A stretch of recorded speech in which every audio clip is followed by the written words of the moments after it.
জুলাই-আগস্ট গণঅভ্যুত্থান নিয়ে বিতর্কিত বিভ্রান্তিকর মন্তব্য করার অভিযোগে বিএনপির কারণ দর্শানোর নোটিশের লিখিত জবাব দিয়েছেন দলের চেয়ারপারসনের উপদেষ্টা বীর মুক্তিযোদ্ধা ফজলুর রহমান।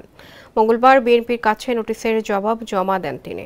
বিষয়টি নিশ্চিত করে বিকালে তার স্ত্রী অ্যাডভোকেট উম্মে কুলসুম রেখা জানান, তিনি এই সংক্রান্ত চিঠির জবাবে লিখিতভাবে দলের কেন্দ্রীয় কার্যালয়ে জমা দিয়েছেন। জবাবে ফজলুর রহমান কারণ দর্শানোর নোটিশ হাতে পাওয়ার কথা উল্লেখ করে বলেন, যেহেতু শোকজ নোটিশে তার কাছ থেকে একত্রে সবকিছু জানতে চাওয়া হয়েছে, তাই অভিযোগের উত্তরগুলো একত্রেই দিয়েছেন তিনি। বিস্তারিত থাকছে প্রতিবেদনে। নোটিশের জবাবে ফজলুর রহমান লিখেছেন, জুলাই-আগস্ট গণঅভ্যুত্থান নিয়ে তিনি ক্রমাগত কুরুচিপূর্ণ ও বিভ্রান্তিকর বক্তব্য দিচ্ছেন বলে অভিযোগ করা হয়েছে।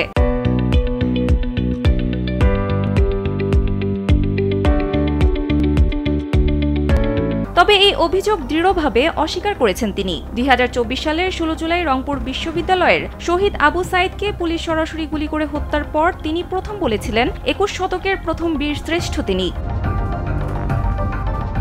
ফজলুর রহমান তার বক্তব্যের মধ্য দিয়ে সবসময় জুলাই-আগস্ট শহীদদের প্রতি সর্বোচ্চ শ্রদ্ধা জানিয়ে আসছেন বলে দাবি করেন। জনগণের ধর্মীয় অনুভূতিতে আঘাত হানার অভিযোগও অস্বীকার করেছেন তিনি। ফজলুর রহমান বলেন, কোটা বিরোধী আন্দোলন যখন ছাত্রদের নেতৃত্বে প্রথম শুরু হয়েছিল তা ছিল নির্দলীয় চরিত্রের এবং রাজনৈতিক দাবি বিবর্জিত। তিনি প্রথম ইউটিউবের মাধ্যমে ছাত্রদের উৎসাহ দিয়ে বক্তব্য দিয়ে বলেছিলেন, তোমরা শুধু চাকরি চাও, গণতন্ত্র চাও না, তোমরা গণতন্ত্রের জন্য আন্দোলন করো।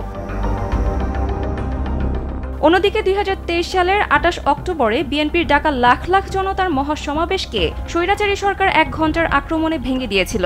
25,000-এরও বেশি নেতাকর্মী যখন জেলে ছিল, লাখ লাখ নেতাকর্মী যখন মিথ্যা মামলার আবর্তে জীবন বাঁচানোর জন্য প্রাণপণ চেষ্টা করছিল, জীবন মৃত্যুর সন্ধিক্ষণে দাঁড়িয়ে ফজলুর রহমান তখন প্রতিদিন অনলাইন ও টেলিভিশন টকশোর মাধ্যমে নেতাকর্মীদের উজ্জীবিত করেছেন এবং জাতির সামনে আশার আলো জাগিয়েছিলেন বলে দাবি করেন তিনি।